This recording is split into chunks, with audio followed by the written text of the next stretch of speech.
Well, to close the week, we've had one of the dumbest 49ers related takes of all time, which is saying something, hit the airwaves. There are people that actually think that Mac Jones has a chance to start over Brock Purdy, or that the 49ers are even entertaining that thought. Not even Mac Jones is entertaining that thought. So I apologize if this breaking news took you away from what you were doing on Friday evening, but this is here to shut down the stupid champion of stupid takes that Mac Jones is going to compete with Brock Purdy, because he's not. Brock Purdy has already beaten out Mac Jones for the QB1 spot. That has happened because competitions can finish in March when there is no actual competition. With that being said, we can talk about something substantive, which, I think this is cool. Brock Purdy was hosted by Mac Jones when he went to Alabama for his official visit. Now, it turns out that Nick Saban might have told Brock Purdy some stuff that Purdy didn't like to hear. I don't think Saban truly believed that Brock Purdy could become as good as he is now, and Brock Purdy decided to go to Iowa State. That's where Brock Purdy felt most comfortable. But that is Brock Purdy in an alternate universe wearing an Alabama jersey, and supposedly he stayed at Mac Jones' apartment. And I think that this is a cool connection between Brock Purdy and Mac Jones, Purdy's backup now with the 49ers. Have a listen to Mac, who joined the 49ers social media team earlier this week. Official visit to Alabama. Oh, cool. Yeah, so him and his brother came, and I was thinking about that on the way here. He came and we just played video games at my apartment and talked about football. So he actually trained in Jacksonville. We had a lot of good throwing sessions together, and he works very hard. You can tell he's very cerebral, and I want to learn from him. Just being in the room with him elevates everybody. If I can help him, I'm happy to help, but at the same time, I'm here to learn. So I've been really watching him from afar on game film and stuff, and really just want to learn from him and be a sponge. So that was the first time that we had heard from Mac Jones and Brock Purdy that Brock Purdy had actually stayed with Mac Jones during his recruiting visit at Alabama. He obviously ended up choosing Iowa State. I wrote the big piece after I went to Ames, Iowa, on Brock Purdy's high school career, his recruitment, and then obviously his time at Iowa State. And they were sweating for a while. The Cyclones were not sure if Brock Purdy, whom they had been the first to offer a big scholarship, they weren't sure if he would still choose them over some of these bigger name schools like Alabama. But Brock Purdy stayed true to Iowa State, did not go to Alabama. The Mac Jones visit becomes a footnote of the past, and now Mac Jones has joined the 49ers as their backup quarterback. But no, there is not a competition between Brock Purdy and Mac Jones. I don't know how else to emphasize that except by saying that anybody who thinks that this guy right here is going to beat out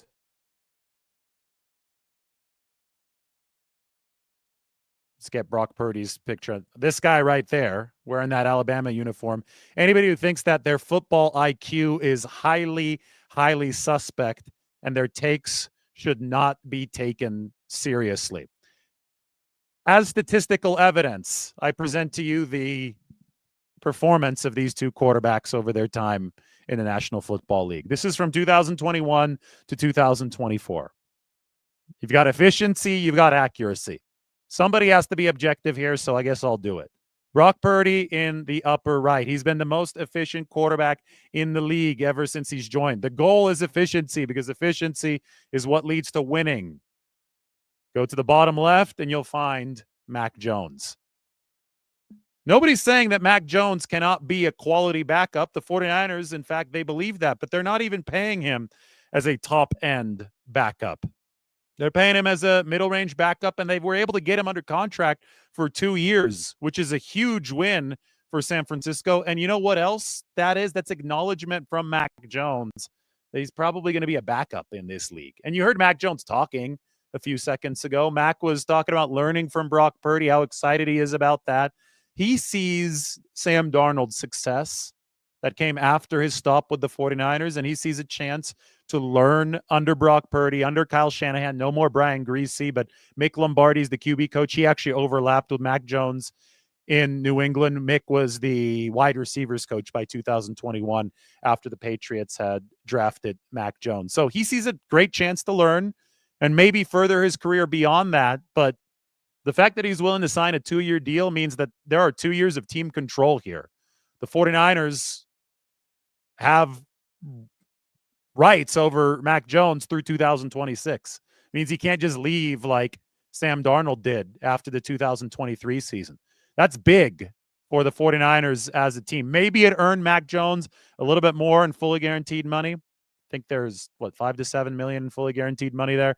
It's not a huge chunk of change, but I think that extra year of team control, which is a big concession by the player, which can give the 49ers stability at their backup quarterback position, something they would like to have. They had Darnold there in 2023. He was great, but he was too good to stick around. That stability can help the 49ers moving into 2026. But I think that Mac understands the situation that he's in. Mac understands the struggles that he's been through at the NFL level. He doesn't have the same physical upside that somebody like Sam Darnold has, by the way. I mean, Darnold, this was a top 3 pick.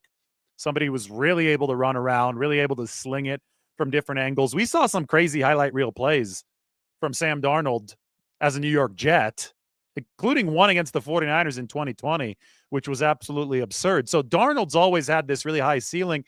One thing that we've argued about forever, and this goes back to the 2021 pre-draft process. People were arguing about Mac Jones' ceiling.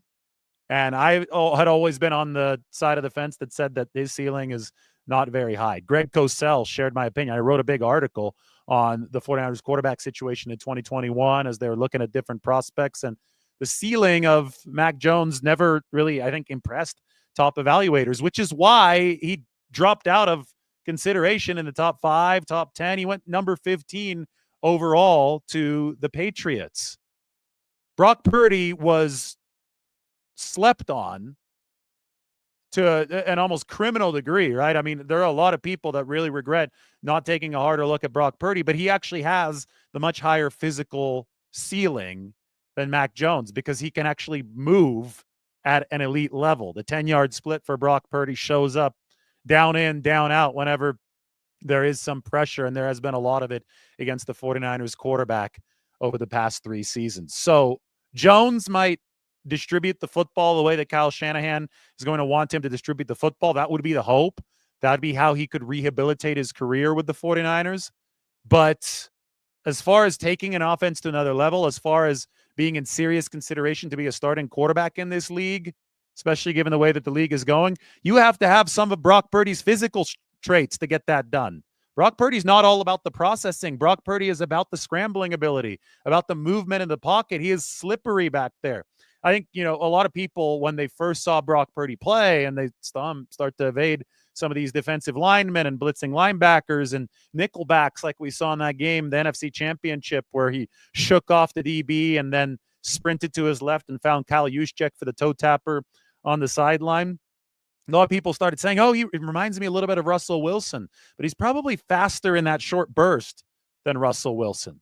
Wilson was extremely slippery. I mean, probably has Brock Purdy, the prime version of Russell Wilson, edged out on the slippery front. But the little burst, which is measured by that 10-yard split, that's been something that has given Brock Purdy the ceiling that he has. And there's a reason that this competition is over in March with Mac Jones, because when there is no competition, it can be finished in March. Purdy is quarterback 1. Mac Jones is quarterback 2. We're about to run through a 49ers 53-man roster projection, the first of its kind. There's nobody else doing a 53-man roster projection at this point. And you know what I can do with a 53-man roster projection right now is I can tie in where I think the 49ers are going to make some moves in the NFL draft. So without further ado, here is the sheet. I am going to copy and paste and put this into the comment section. So you guys can go check that out. Mike is going to hopefully be able to put this into the description if people want to follow along. I'm sending it to Mike as we speak, and we can begin the 49ers 53-man roster projection. So we have made a call. This is like election night, right, where they're calling different states for the different candidate. We can Lombardi Productions can confidently predict and call the quarterback position for Brock Purdy. It was never a competition, but I'm joking right now. Purdy's going to be QB1 for the 49ers. Mac Jones is going to be QB2, and they're probably not going to bring anybody else in. Tanner Mordecai, who I know that a lot of fans were really excited about last year, came out of Wisconsin as a rookie, undrafted free agent. Tanner Mordecai has assumed QB3 for San Francisco. Maybe they end up bringing somebody in to be the fourth quarterback for drill purposes over the offseason, but I don't think it's the season for that for San Francisco. I think you want as many roster spots to go to young players who can potentially help you in 2025, and you don't want to use one of those on a fourth-string quarterback. Take the Rams, for example. In 2023, when the Rams went heavy on the draft, we all know the story. I've been talking about it all week. 14 draftees made the roster. 36 rookies were on the 90-man roster. We're on this roster for the Rams entering training camp. So it takes a lot of spots for 36 rookies to be able to fit on the team. If you look at the entirety of this roster, I have a counter here. We can go to the bottom right. The counter has 72 of 90 spots taken. So 18 spots remain on this 49ers roster. That means that if nobody is cut, this team will only be able to fit 18 rookies. That would be half the amount of rookies that the Rams had in 2023. So if you think that this is an intense remodel for the 49ers, I challenge you to study some very recent history in the NFC West. A true intensive remodel was the Rams remodel in 2023. 36 of their 90 roster spots entering training camp belonged to rookies, and then all 14 of those draftees ended up making the 53-man roster. So we've called the quarterback position. Let's move on to running back. McCaffrey is going to be running back number 1. You know what? I think Christian McCaffrey is going to have a good year. You heard it here first. Christian McCaffrey is going to be really damn good. He's not even 30 years old yet. This is a future Hall of Famer. This is somebody who looked epically good coming off of an Achilles last year against Buffalo, and then he hurt his knee. And that was bad luck. There's snow behind me. I'm here at Shaver Lake as the sun sets, and it should here over the next 20 minutes or so. You might be able to see the mountains behind me, but you definitely can already see the snow on the rock behind me. That's why I've got the big bundled up jacket here. But that reminds me of the game against Buffalo. And Christian McCaffrey looked awesome. He was struggling to walk a couple months before that game. He was talking about how hard it was to walk to the bathroom. And then he's out there against Buffalo just tearing them apart over the first quarter. The injury that McCaffrey suffered was not related to the Achilles, which was fully healed, remains fully healed, and Christian McCaffrey still has some prime football left. I've covered Christian McCaffrey for a long time, all the way back to his freshman season at Stanford. And so I know Christian fairly well. And when I see a motivated Christian McCaffrey, I tend to believe that he's going to do some special things on the football field. And I can tell you that Christian McCaffrey is certainly motivated right now. So McCaffrey's the running back 1. Isaac Guerendo is the running back 2. The reason the 49ers were comfortable trading Jordan Mason is that he was running back 3. They didn't believe he had the vision, and they didn't believe that he had the pass catching ability and the feel for space in the pass game to be the running back 2. Isaac Guerendo earned that spot down the stretch run of 2024. So the 49ers were never going to pay a running back 2 rate to a third running back. Hence the trade of Jordan Mason and the boost of draft capital. Just good common business around the NFL. Today, the re-signing of Patrick Taylor Jr. became official. He is running back 3. And then over here, in the 53-man projection, on the left side of this dividing line, I have the players who I predict to make the 53. On the right side, I have the players who I don't know if they're going to make the 53. At this moment, I'm not projecting them to make it. So Israel Abanikanda, whom they picked off of waivers last year, he had been with the Jets. He's still on the team. He still has another year under contract, but because he didn't see any activity last season, I cannot in good faith project him to the 53-man roster. Obviously, Kyle Juszczyk's in that room. Now, Juszczyk, McCaffrey, Guerrero, and Taylor, that is 4 backs, including the fullback, making the 53-man roster. The 49ers have typically carried 5, including the fullback, which leads me to believe, unless Abanikanda kicks down the door, but even if he does, Patrick Taylor Jr., we know, is just the third-string running back for the 49ers. This is a prime position for one of the 11 draft picks. There are a lot of good backs in this draft. This draft is particularly strong at defensive tackle. It's particularly strong at running back. And I think there's some good edge rushers as well. We're going to get to that when we reach the defense part of this 53-man projection, because everything on this sheet that is highlighted in darker red means that's a roster hole that the 49ers have to fill, and they're probably going to be looking to fill it through the NFL draft. By the way, everybody that is highlighted in yellow is a foundational pillar of the team. So Purdy, McCaffrey, Juszczyk, we passed through 3 foundational pillars. And we'll see what the 49ers do in this NFL draft to further bolster this room, because I think running back is a definite spot that they can add to, especially given how strong this rookie class is. Moving on to the wide receiver room. As you can see, they've got a new addition. Teal marks the new addition, so Mac Jones in QB. Demarcus Robinson, wide receiver, formerly of the Rams. He's going to be entering year 10 in the league. He's a good player. Had a career-high 505 receiving yards last year in Sean McVay's system. I think DeMarcus Robinson is going to help Brock Purdy a lot. The thing, though, about Robinson is, although he does play some X wide receiver, we're going to see how well he blocks. He's a little slighter of frame, and he's going to have to block a lot more in this system than I think in any system that he's been in, and that includes Sean McVay's offense with the Rams. I think that his ability to play some X receiver from the pass catching standpoint does take some pressure off the recovery timeline for Brandon Ayuk. Now, you'll notice that I don't have Brandon Ayuk shaded in yellow as a foundational pillar. That's because he fell out of favor last season. Obviously, there was the ACL and MCL tear, but then there was the acrimony during the entire contract negotiation, and then there was the poor play over the first 7 weeks of the season.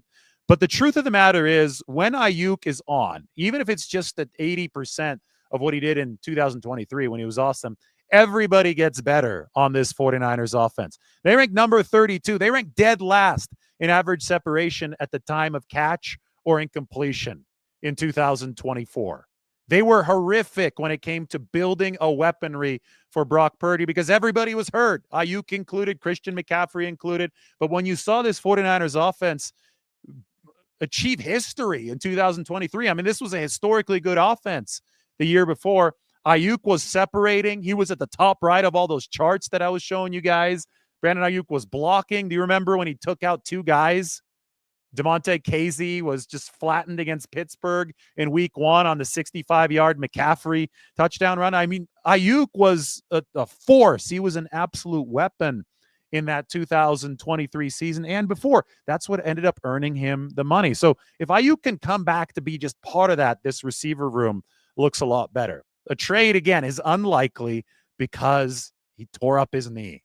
I don't know if anybody wants to trade for a receiver that tore up his knee. I think the 49ers would be interested in starting fresh at that room if it were possible. They left that out in the contract to trade him, but they didn't count on him tearing his ACL and his MCL. I think your best path forward if you're the 49ers, just but by the way that I'm reading things right now, is to hope for a good Brandon Ayuk recovery, to hope for a motivated Brandon Ayuk so that he can, again, lead this receiving room as your X. He still is a young player.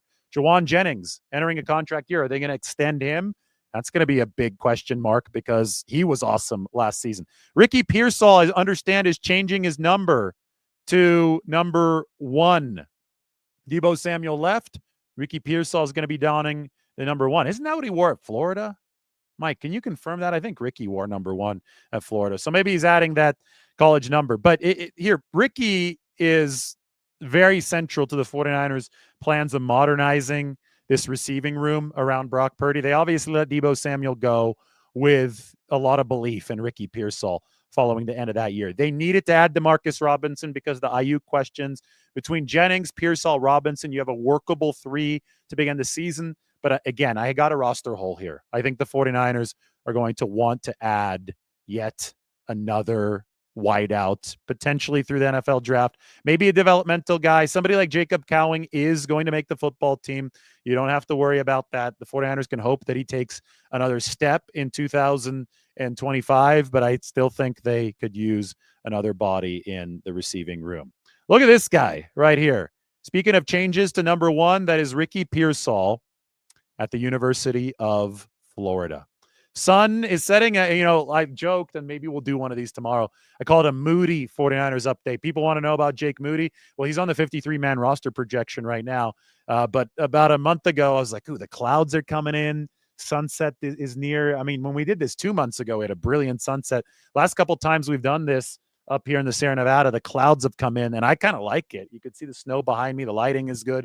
Call it a Moody 49ers update, not to be confused or maybe confuse it with a Jake Moody 49ers update as we go through this 49ers 53-man roster projection, because you know what? It's going to finish with Jake Moody. We're on our way through the offense down to the tight end position. George Kittle, Luke Farrell. I went over his contract this morning. You can watch that video. 49ers get Luke Farrell at a good price, about $5.4 million per year. He's going to give you tight end 2 capabilities that Charlie Werner did before. Do they take 4 or do they take 3? The competition for 3 is going to be between Jake Tonjes, Braden Willis, and Mason Pline, undrafted free agent last year, former basketball player. We'll see how that goes over the offseason, but the top 2 are entrenched. We can call the race at the tight end position. Then the offensive line, obviously, Big Trent at left tackle. He's motivated. He's going to be ready to go for 2025. Ben Barch is the early leader in the clubhouse to be the 49ers left guard. Jake Brendel, I know a lot of people don't want to hear this, but I see a competition potentially between these 2 guys, Jake Brendel and Matt Hennessy. The thing about Brendel is that the 49ers seem to appreciate his play a lot more than the outside world does. I have pointed out that Brendel's play seemed to have regressed over the course of the past couple seasons. I've maintained that the 49ers, with a really good center, that would be like a rising tide that lifts all boats. Maybe you draft somebody this year. Now, there have been centers recently who have been able to play right away. Creed Humphrey comes to mind. It's a position where we consider it to be a super cerebral position, and I think that the stereotype is like these guys can't play right away. They're going to have to learn the protections. They're going to have to learn the safety rotations. It's all happening too fast at the NFL level. But who knows? Maybe times are changing. Maybe some of these centers who have been able to start immediately around the league, maybe that's changed Kyle Shanahan's mind. I think that Jake Brendel is definitely in this position for San Francisco for at least one more season. Graham Barton as well. Remember, he was the center out of Duke last year who we were talking about. I think he ended up going low first round or high second round. It seemed that he might be a fit for the 49ers, but they have stuck with Brendel. They haven't stuck with Aaron Banks. He signed with the Green Bay Packers. So they've replaced that left guard position with an upgrade. I think Ben Barch played better than Aaron Banks last year. I think that's a good spot of cost efficiency. That should theoretically help Jake Brendel. If Barch can play at the level that he did over those 2 games, if he can continue blossoming as a player, and Nick Zakelj will give him a push. Zakelj pass protected really well in some spot duty last year. Well, the 49ers might improve at left guard, which can help center. Dominic Pooney, obviously, entering his second year at right guard. And then there's Colton McKivitz. Now, the reason that I put a roster hole next to Colton McKivitz is because they definitely, I think, need to spruce up a tackle. I think Spencer Burford is now this team's swing tackle. That's a former guard, but I don't think Burford's going to be playing any more guard for the 49ers.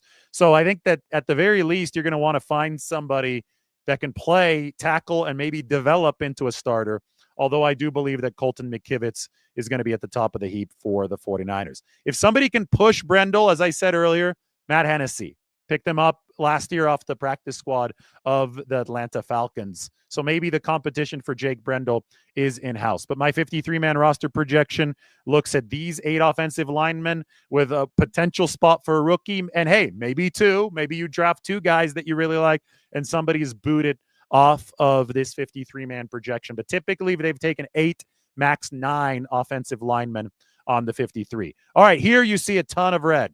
The defense, this is what they're rebuilding with youth. So red means that the player or the spot that is not occupied by the player. Red means that the 49ers have a gaping hole there, in my opinion. I don't think that there is a starting defensive tackle on this roster right now. I don't think it's Givens. I don't think it's Elliott. I don't think it's Kalia Davis. I don't think it's Evan Anderson. Now, maybe Evan Anderson can develop into that. Maybe Kalia Davis can develop into that. But if you're the 49ers, I think you're entering this NFL draft. And I did the big video this afternoon on Mason Graham and Kenneth Grant. If you get both of those guys, say that you pull a Rams 2024 draft, right, where they got Jared Verse and then they got Braden Fisk, both guys out of Florida State. Say you get both Michigan guys. And to do that, you probably would have to use your 11, and then you have to trade up using a third rounder to get back into the low first round. So you'd get Mason Graham with the first pick and Kenneth Grant with the second pick. You know, I'm spitballing right here, but say that you did that and you got 2 premium defensive tackles out of this draft. I think on this roster, they are day one starters. Now, you could look at this in a different way. If you're San Francisco, you could say, okay, premium pick on 1 defensive tackle and then get a run stopper with your 3rd pick. You've got 4 picks in the top 100. And there are a lot of names that we're going to go through as I preview the draft. I know I started with Graham and I started with Kenneth Grant today out of Michigan because it was Michigan's pro day. But there's so many other ways that you can go about this because there are so many talented defensive linemen. But I've got Bosa, I've got Gross Matos, who's a promising younger player. I got Sam Okawanu, who, if we want to check in on Sam Okawanu, I think we can right now. Sam Okawanu was hitting the weight room hard today. Here he is. Sam Okawanu is going to be putting 5 plates on this squat rack at some point soon. So Sam Okawanu, the 49ers also consider him to be a rising talent. This is somebody that is very new to football. I mean, family from Liberia over in Africa who, started playing football at a very late age, who did some really good stuff for the 49ers last year. Now, I know I'm talking about the defensive end position now, but the 49ers are going to need help at multiple spots. And I also have a roster opening, something that they need to fill through probably the draft at defensive end. Okawanu, though, did impress last year, and he's going to have every opportunity to hold on to his spot. Between Bosa, Yetur Gross-Matos, Okawanu, Givens, Elliott, that's 5. Kalia Davis is 6. Evan Anderson is 7. This team has carried up to 11 defensive linemen before. And I only have 7 on the 53-man roster projection on the inside of it. So you could see that there's a lot of room for potential draftees. Robert Beal Jr. is going to have to fight to show improvement. Drake Jackson, we don't know. He's still hurt. That's why he's listed here with the injury. And then they've got other guys like Jonathan Garvin, Teron Jackson, and Alex Barrett. So they need to add to that defensive line room, and many questions need to be answered. Now, one of my biggest questions comes at the linebacker position, where Jihad Campbell of Alabama might be the best player in this entire NFL draft. So he's coming off of a surgery to repair the labrum in his shoulder. So I think some teams might be a little scared off by that. But if you watch Campbell play, it's funny that we're talking about a linebacker named Campbell after the last one walked out on the 49ers. But I know that Dre Greenlaw is now in Denver. And I know that, we can talk all we want about the holes that the 49ers have on this defensive line, but there's also a hole at linebacker. What kind of importance are the 49ers going to be placing on that weak side linebacker spot? Is it something where they're fine with D. Winters maturing and filing in at that exact position, and they're saying, okay, D can handle this? Or do the 49ers feel that they need another Navarro Bowman to Patrick Willis or another Dre Greenlaw to Fred Warner? Do they need somebody to specifically step in and have superstar power next to Warner? The 49ers were number 29 in run defense last year. The defense was horrific down the stretch. One of the main reasons that it was so bad is because they were weak opposite Warner. Linebacker is very important. How important is it? Is it more important to this defense than defensive tackle?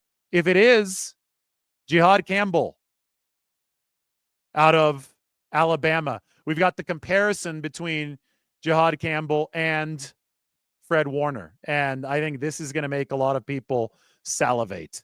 Take a look at this. 987 relative athletic score for Campbell, 972 relative athletic score for Fred Warner. You could see that Campbell's a little bit faster than Warner. 4.540 is insane for a linebacker. Not Patrick Willis level yet. What was he? 4.39, 4.4? I mean, Willis was insane. Nobody's Patrick Willis. But it's really good. The 10-yard split for Fred Warner was actually better than Jihad Campbell's, though. 1.55, 1.58. And the 10-yard split is going to be really, really important. Probably more important than a 40-yard dash in the context of football. The broad jump better for Campbell, and we didn't see him do the short shuttle or the three cone. What I like here is the size comp. Warner 6'3", 236. Campbell almost 6'3", 235. Imagine pairing this guy with Fred Warner. There is a chance that the 49ers see this 2025 draft as a chance to bolster the linebacker position first, because the defensive tackles and defensive ends are in such abundance they could use some of their other 11 picks on those guys. So don't sleep on a linebacker going at number 11, especially considering the fact that the 49ers roster has a hole at linebacker. Unless they really think that E. Winters can mature into that role, and or somebody like Luke Gifford can take the third linebacker role, Jalen Graham. I don't think so, though. I think they put a lot of emphasis on star power at linebacker. They were really banging down the door for Dre Greenlaw to return, even after he agreed to terms with Denver before he re-signed with them. I would be on red alert for the 49ers looking at that linebacker position. Now, the good news here moving forward is look at all the teal at defensive back. The 49ers signed a whole lot of guys over free agency at DB on efficient deals, but there are some guys with some real promise here. The 49ers added at this position in a way that makes it not a glaring need entering the draft. You've got a cornerstone player in Lenore. Malik Mustafa, I think, is emerging into a cornerstone. Trey Brown is the front runner to be the third cornerback. I said that the day that he was signed, and I'll continue to say that now. I think between Lenore, Green, Trey Brown, Darrell Luter Jr., and Trey Tomlinson, I mean, that's 5 legit corners, all of whom can play some outside corner for the 49ers. Trey Tomlinson's going to have to fight the height, right? He's only 5'8", but Saran Neal, who's the specialist, he's going to take one of those spots. He's a special teams ace. He slots in as a nickel back. So Trey Tomlinson, if he can show outside adaptability, and guess what? He played 44 snaps last season at outside cornerback for the Rams. Well, I think that Trey Tomlinson is going to have a shot to really make this football team. Do not undersell that guy. He's very, very scrappy. Now, there are some other options. Trey Avery, 49ers signed him to a futures contract. And Chase Lucas, he was more of a practice squad guy last year. He would emulate. He said he was like the Travis Hunter of the 49ers because he would play receiver and he would play cornerback for the practice squad, scout team kind of stuff. I don't think that he makes the 53-man roster. I think he's trusted depth for the 49ers. Now, the question is at safety with Jair Brown and Malik Mustafa, does Jason Pinnock take Jair Brown's job? Does Richie Grant come out of nowhere and take one of those jobs? They have cost-controlled veteran depth now at safety. I do not think, and I'm going to move George Odom over here off of the roster or off of the 53-man projection, because I don't think that Odom is going to be on this team. That's my prediction. I think that Saran Neal is the special teams ace now. Odom is due a $1 million guarantee on April 1st. It's March 21st right now. If Neal was brought aboard to replace Odom, they will cut Odom before April 1st. Now, maybe they want Odom on there as well because they're so focused on making special teams better, so they want a couple of aces. But I tend to believe that it would be way too crowded in this safety room if Grant and Pinnock are both going to make the team, unless you trade Jair Brown. You're obviously not going to trade Malik Mustafa. So the numbers game here at safety is going to be interesting because they've added so many at the position over the course of free agency. Quindell Johnson came aboard earlier for the 49ers. They have Jalen Mahoney back. We'll see what they do with Odom, but keep your eyes open over the next 10 days or so before April 1st because that's a big, big day for San Francisco as far as contract triggers go. All right. It is getting dark here. It's past sunset. It's 7:12 p.m. on the West Coast. As you could tell, the fog has rolled in, and that means that it is moody now. Yes, Jake Moody. We're going to talk about Jake Moody and the special teams, but this is officially a Moody 49ers update, as you can see very, very, well, not clearly behind me because it has gotten as foggy as it is. But as I turn around and look, I can't even see to Mount Whitney. That's 66 miles away. This morning, we could see all the way to Mount Whitney. So it's perfect that on the moodiest part of this show, outside here at Shaver Lake, we get to special teams. So the 49ers have already made one big change. Tabor Pepper, the long snapper, is out. John Weeks, 39-year-old veteran. You've got to be doing something right to stick around this league for 39 years. He's in. Yes, Jake Moody is going to stick on this roster at least, I would say, through the end of training camp. He'll have a chance. I think they're going to bring in somebody to compete with Jake Moody. I'd be surprised if they didn't. That's what John Lynch seemed to indicate when I asked him about it at the Combine. They think he's going to win that competition. They believe in his talent, but we'll see how that goes. The 49ers drafted a kicker in the third round back in 1994 who only stuck with the team for 1+ season. They cut him in year 2 because he was struggling. He went on to have a really nice career. His name was Doug Bryan. So you never know with these kickers, and sometimes maybe the change of scenery is what they need. But the 49ers are looking at Moody as somebody who got hurt last year, and that's why he struggled. He was 14 of 15 before the high ankle sprain. He was 11 of 20 after it. So the 49ers are trying to figure out how they can get Moody back on the pre-injury track. So maybe we see somebody join him here. Like Zane Gonzalez was on the team with Jake Moody 2 seasons ago. Maybe we see that extra name here as competition. But for the time being, this roster is going to project Jake Moody to make the 53-man roster. And Mitch Wishnowsky, I've got him shaded in pink because he missed most of last season with the back injury. We'll see what the 49ers do at punter. Remember, Mitch hadn't been around the league all that long. They drafted him in 2019, I want to say.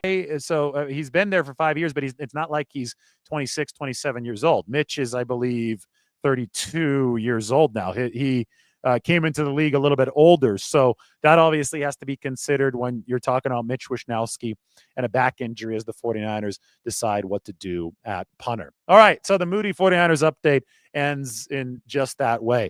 The big update at the start of this is that Brock Purdy has already beaten out Mac Jones. It was never a competition because, well, when there is no competition, they're done in March. That's exactly what happened in this case. In case you need any statistical evidence, then you could take a look at this, where Brock Purdy has been one of the best in the league ever since joining, up in the upper right, Mac Jones in the bottom left. I mean, it's night and day. And you could rewind if you didn't see that part. I talked extensively about the higher ceiling that Brock Purdy brings in. Anybody who's saying that Mac Jones is coming in to challenge Brock Purdy for QB1 should not be talking about football. Has no football credibility. Football IQ extremely low. In the basement, in the cellar, wherever. It's not there, right? So that is garbage talk. Purdy is quarterback 1. Jones is quarterback 2. Tanner Mordecai is quarterback 3.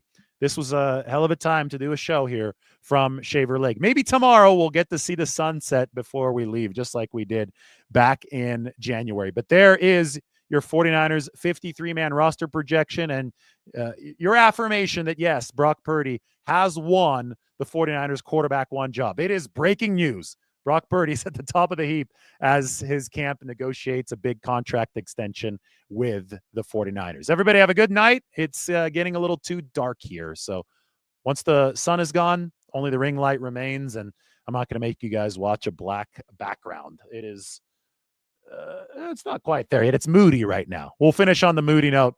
I'll talk to you soon. Have a great Friday night.